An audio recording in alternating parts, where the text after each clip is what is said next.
Okay, it's time for another topic. What we're going to be doing this time is what's really the first topic in Physics 3204. Last time, as topic 1, we did a little quick review of some of the kinematics problems that you would have done in Physics 2204. And what we're going to take a look at tonight is how that kinematics is used to solve projectile motion problems. And you'll recall, if you watched the last class, that we did some examples that involved just horizontal motion, and we did some other examples that involved vertical motion of an object and acceleration of an object. Well, what we do in projectile motion is we have to look at both of those things in the same problem, but we do keep them separate. So the first thing we'll take a look at is exactly what is a projectile.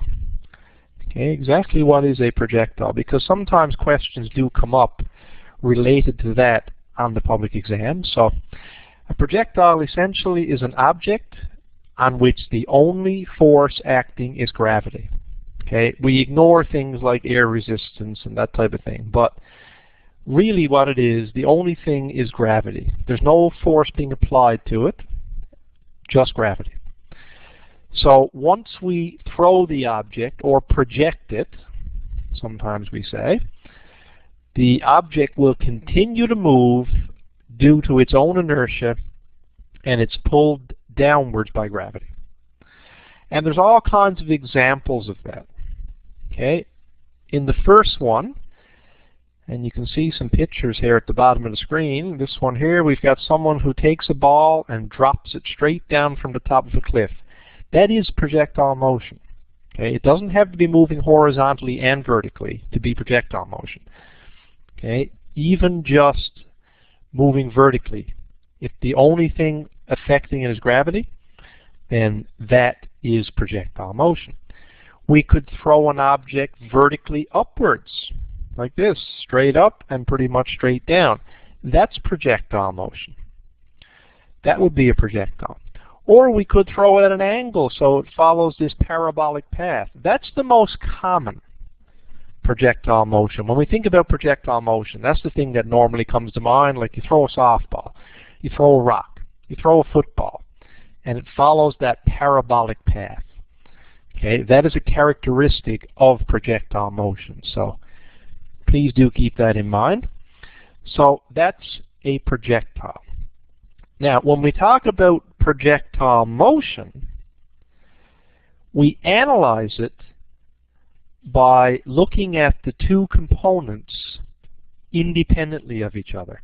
Now, what I mean by that is we look at the horizontal and we look at the vertical separate. Okay, we actually have to separate them. And we have to be really careful not to mix the information in with each other. Okay, we can't have horizontal motion information mixed in with vertical motion information, because we'll get things mixed up. And I'll show you one way, at least, of keeping things separate now in just a couple of minutes. What we're going to look at in this class is we're going to look at only projectiles that have been launched horizontally. And I'm going to call that case number 1, because there's actually 3 different distinct possibilities when we look at a projectile. There's the horizontal launch ones that are case 1. Case 2 is going to be an angled launch, but an angled launch upwards. And the final case, case 3, which is sometimes the easiest one to make a mistake in, and you'll see why when we actually get to that. But the third case would be, again, angled launch, but this time it's angled launch downwards. Like, for example, a ball rolling off the edge of a roof, okay, a sloped roof. That would be a good example of that. Now, there's a number of things that you need to remember when you're dealing with horizontal launch problems. The most important one of all is that when an object is launched horizontally, that means that at the beginning, it's not moving up, but it's not moving down either.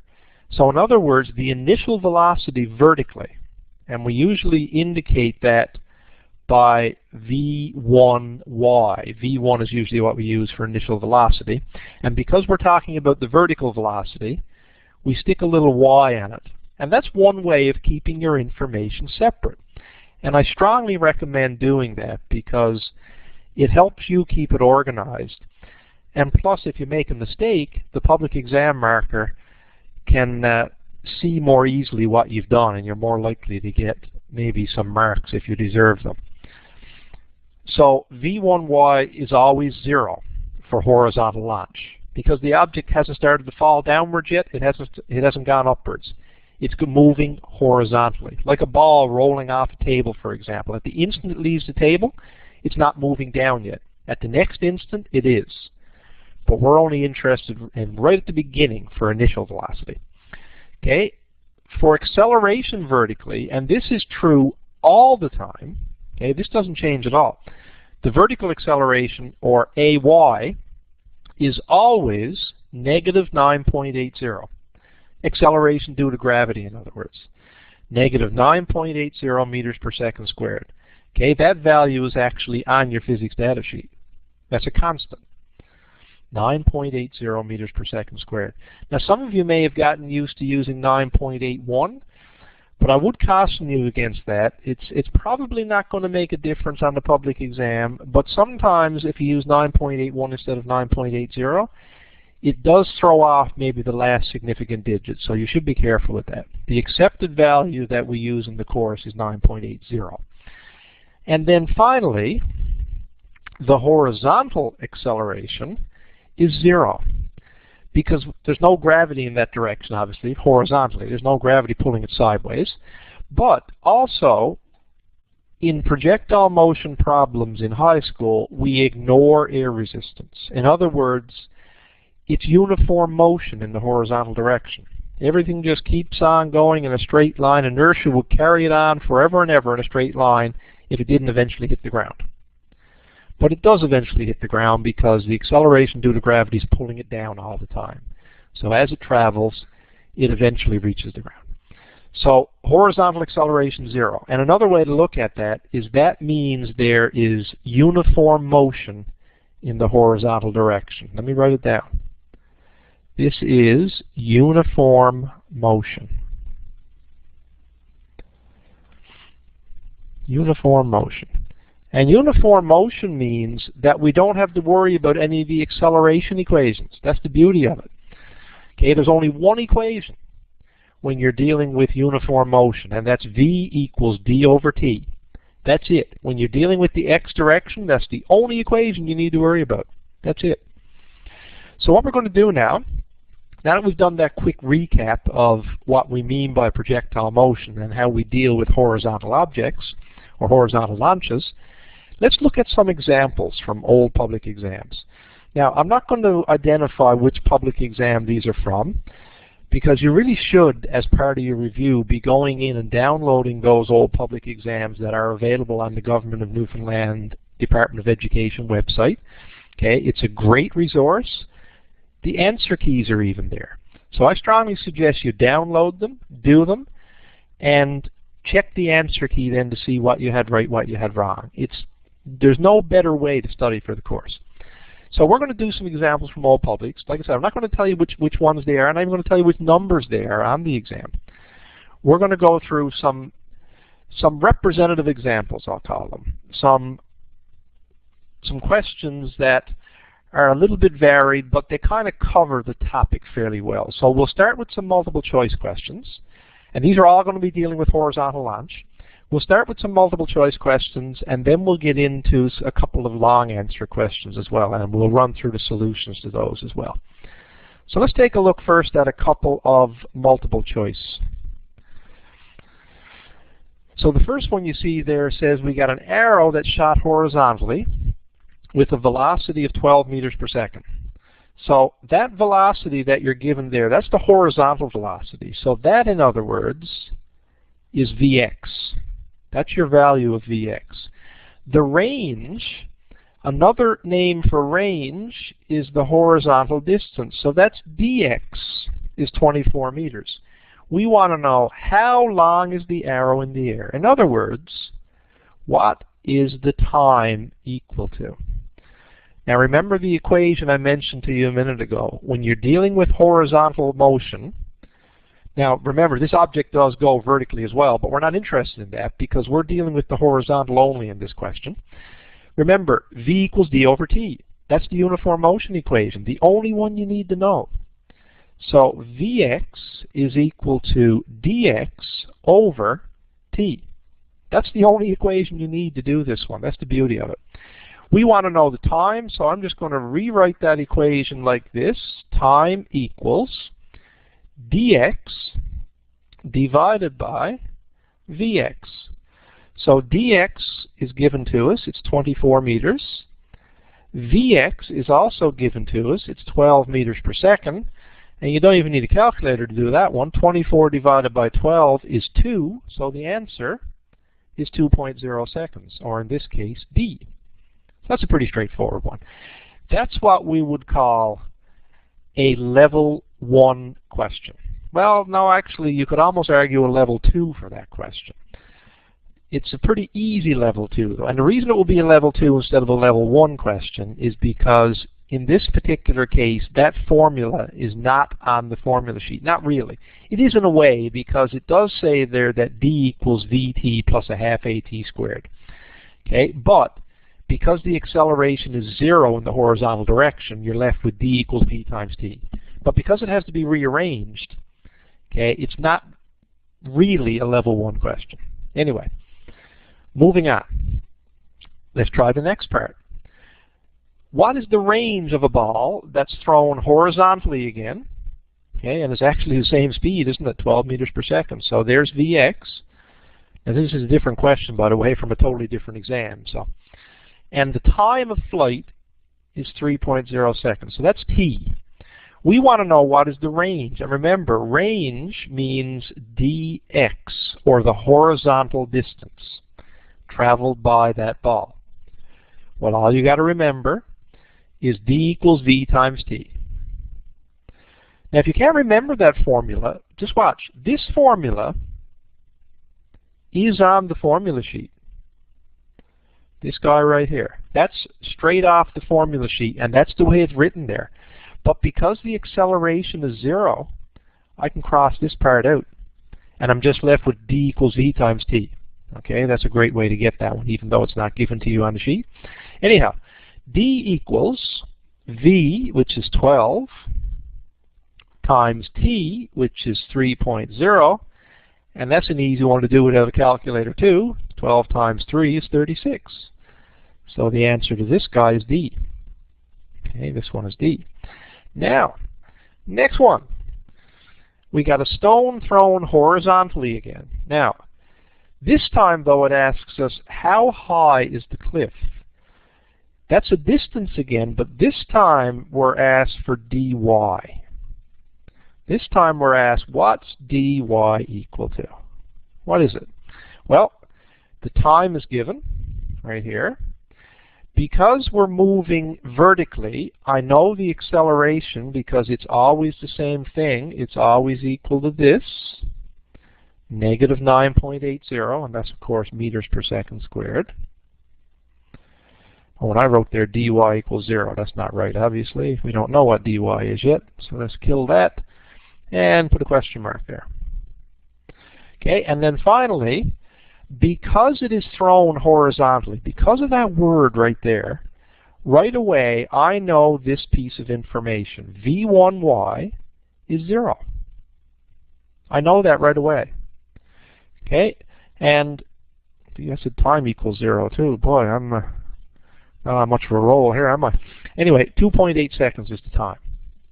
So what we have then is 4 pieces of information. So we look for the equation that has those 4 variables in it, and it's this one. D equals v1t plus a half at squared. Now because v1 is 0, I can forget about this part of the equation. And remember, it's the y's that I'm looking at here, so I can say that dy is equal to a half, remember the v1t is gone, a half of negative 9.80 multiplied by the time, which is 2.8 squared. Okay, and that's a fairly easy calculation to do. And the answer, of course,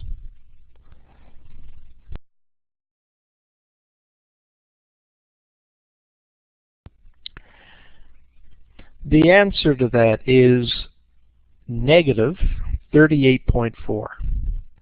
Okay, so obviously the answer then is C this time, 38 meters. Okay, the answer is 38 meters. So there's 3 good examples of multiple choice questions that deal with horizontal launch problems. Let's look at a few more. A few more that specifically deal with horizontal launch only. So this one here is a swimmer runs horizontally off the end of a wharf at 1.2 meters per second. Horizontal launch again. So that number that you're given right there, that's Vx. Lands in the water this much time later. That's your time. How far does this swimmer have to swim in order to get back to the wharf? How far would they have to go to get back to the wharf? Well, in other words, we want to know how far away did they land in the first place. So this one kind of borders on a level 3 question because it doesn't specifically tell you to find a horizontal distance. It doesn't ask you for range. It says how far would she have to swim to get back. So what you got to do is realize, well, she's going to have to swim just as far back as she landed out there in the first place. So again, dx is just equal to Vx times t. So we plug our numbers in. I've got 1.2 times 2.4. That happens to equal 2.9. So we've got that answer right there. It's 2.9 meters. C again. V times t. Next question. We've got a plane flying horizontally at a speed of. So in other words, that's Vx. Okay, you've got to read the question and kind of pick this information out as you go. And the height is 161 meters. So that's actually dy. And it drops a package directly over a tent. We want to know how far from the tent will the package land. Well, we know the tent's down here. The package is dropped right here. It's going to follow a path like this. So what we're trying to find is this distance from here to here. We're trying to find dx. We already know Vx, so before we can find dx, we're going to need to know the time. We need to know the time. So I'm going to find it using this equation right here. V1t, V1yt, plus a half of ay t squared. Because once we know the time it takes to fall, then we also know the time it is traveling horizontally. Because both times have to be the same. That's the one thing that both the horizontal motion and the vertical motion have in common. That's time. The time has to be the same for both directions. Because obviously whatever length of time it's falling, it has to be traveling forward for that same amount of time. Okay, so this again, V1 is 0, so that goes. And here's what we end up with. We end up with dy, which is, now I'm going to write in a negative 161. And the reason I put it as negative is because remember that the package ends up on the ground. But it started 161 meters high. So that means it ends up 161 meters below the starting point. That's why the negative sign is important. That equals a half of negative 9.80 times t squared. So when we do that calculation, what we end up with is t squared equals 32.9. Now be careful, because now if we went and found dx and we said 50 times 32.9, that answer's there. Okay, so that's one common mistake that students sometimes make here. So what you got to remember to do there is take the square root of the answer. Take the square root of that answer. And the square root of that answer is 5.73. So t equals 5.73. And we're not finished until we do this. dx is equal to Vx times t. The Vx is 50. So we take our 50, or 50.0, and we multiply it by 5.73. And if we do that, we will get this answer right here. C again.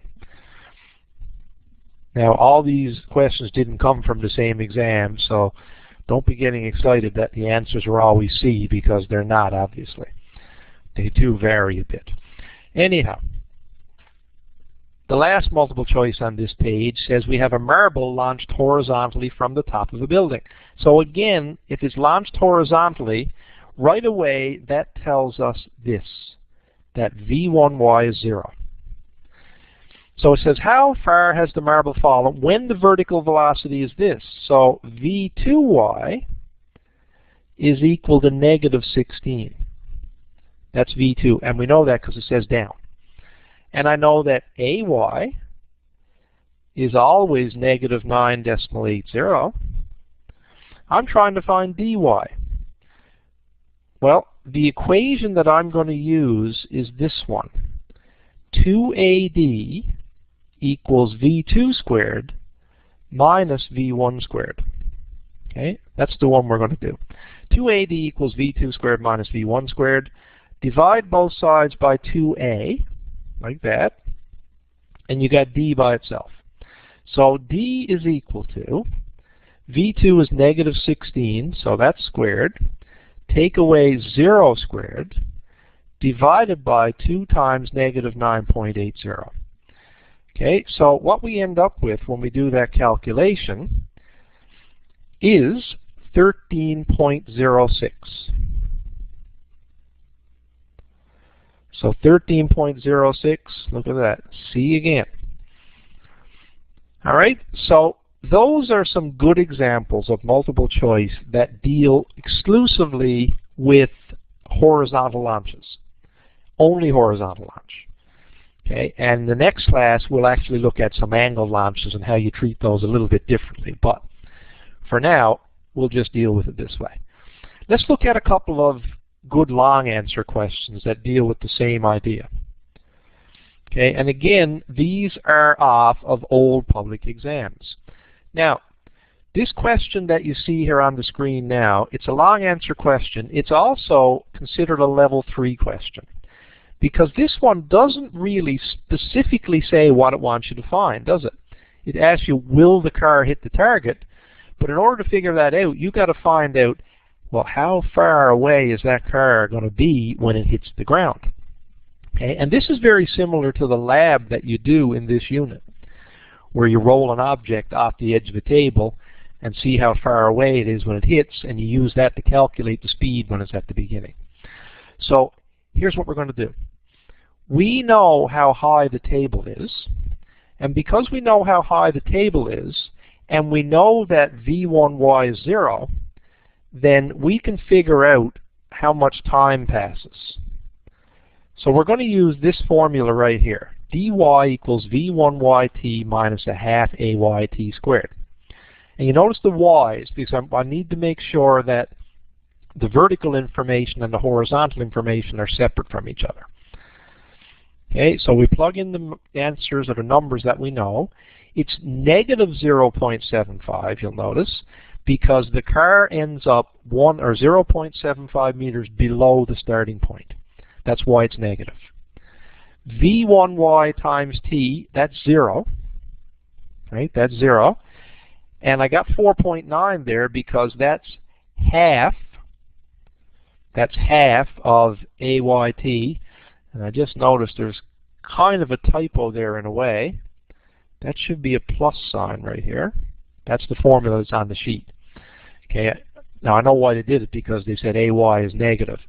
And that answer was actually taken directly from the answer key to an old public. So, but anyway, 0 take away 4.9 t squared. We finish solving that, and here's what we get. We get time equals 0.39 seconds. Now, you notice that I've got the marking in there as well. This was a question that was worth 3 marks. So by finding the time, you already have one of those 3 marks. You already have it. You've got one of those 3 marks done. Now, then what we've got to do is figure out now how far away is the car from the base of the table when it strikes the floor. And the answer to that is 1.4 meters. So again, you'll notice that there's 1 mark for finding dx. And the way it's broken down is 0.5 marks for the equation itself, figuring out that you had to find dx, and then another 0.5 marks for your answer. And it works out to be 1.4 meters. So when the car hits the ground up here, the car leaves the top of the table, it follows a curved path, and we'll just kind of trace it out. It kind of follows a path like this, doesn't it? And it ends up 1.4 meters from the table. That actually ends up about right there. Because you'll notice that it's 1 meter from the base of the table to the edge of the target here. It's another 0.25 meters for the target, so that's a total of 1.25. The 1.4 means that it's actually going to overshoot the target a little bit. So far we've got 2 marks out of 3. The last 2 marks come from this. Because the distance from the base of the, or last 1 mark, sorry, because the distance from the base of the table to the end of the target is 1.25, and the car actually goes 1.4 before it hits, then the car is actually going to overshoot the target. It's going to miss. Okay, that would be what we consider a level 3 question. Because it doesn't say anywhere in that question, figure out what dx is. It doesn't tell you to do that. It doesn't ask you to find the range, but you have to be able to realize that if I'm going to figure out if that car hits the target, I'm going to need to know how far does it go. Even though it didn't ask me to do that, I need that information to answer the question. So that's kind of what makes that one a level 3 question. Okay? One last one, and then we will end this class. Again, we have a horizontal launch situation. We've got a plane flying in a horizontal constant speed of 75 meters per second, and someone pushes a parcel out the door. So what's happening is that parcel does this. Okay, it starts out going forward at 75 meters per second, and then it starts to fall to the ground like that. Okay, and eventually it ends up down here somewhere on the ground. Okay, we want to know how high was that parcel when it was dropped if it does this. The range we know is this much. That is how far it travels horizontally from the time it was dropped. That's how far it went horizontally. We want to know how far did it go vertically. Well, look at what we've got. We've got a horizontal speed, in other words, a Vx. We've got a range given, which is dx. So if I know Vx and dx, I can easily find the time. So that's the first step. Vx is 75. dx is 1.2 times 10 to the 3. We find time by doing that. dx over Vx equals, and you'll find out that it's 16 seconds. In other words, it took that parcel 16 seconds to travel that far horizontally. Well, what that tells us is that's how long the parcel was in the air before it hit the ground. So now we also know the time that it fell vertically. So now I use that vertical in this equation to do this. Okay, I've got 0 plus negative 9.8 times 16 squared divided by 2 because of the half. And that gives me this number right here, 1254.4. Okay, that's the answer. But then you'll notice that the answer has to be changed a little bit. And the reason it has to be changed is if you look up here in the question, right here, this was 75 meters per second. Right here, this was 1.2 times 10 to the 3. In terms of significant digits, you'll notice both of those numbers only had 2.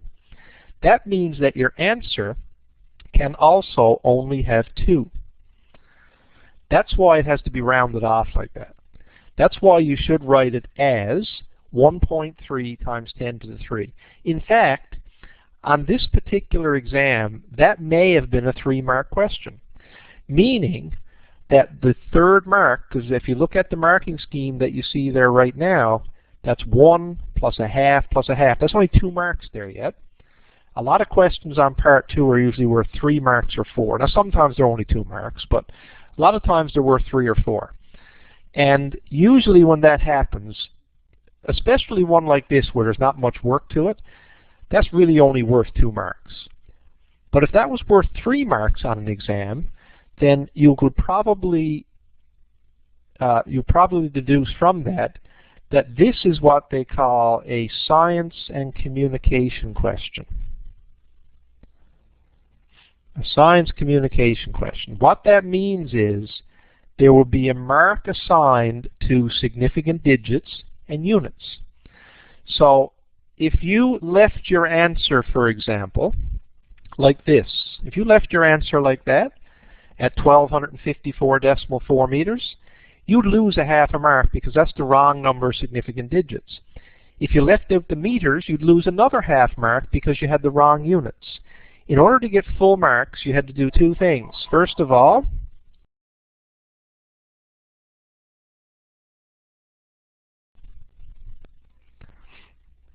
so in order to get full marks, as I was saying, you would have to do 2 things. Round it off to the correct number of significant digits and put in the correct units. That's assuming that the question is one of the ones that's designated for science and communication. There will be 3 questions on your public exam where that is the case. 1 from each unit. Okay? So we're going to stop right there for this class. That sums up horizontal launch projectile motion problems. What we're going to be doing in our next class are the angled launch questions, which are a little bit different. There's an extra step involved. So study hard, and we'll talk to you again soon.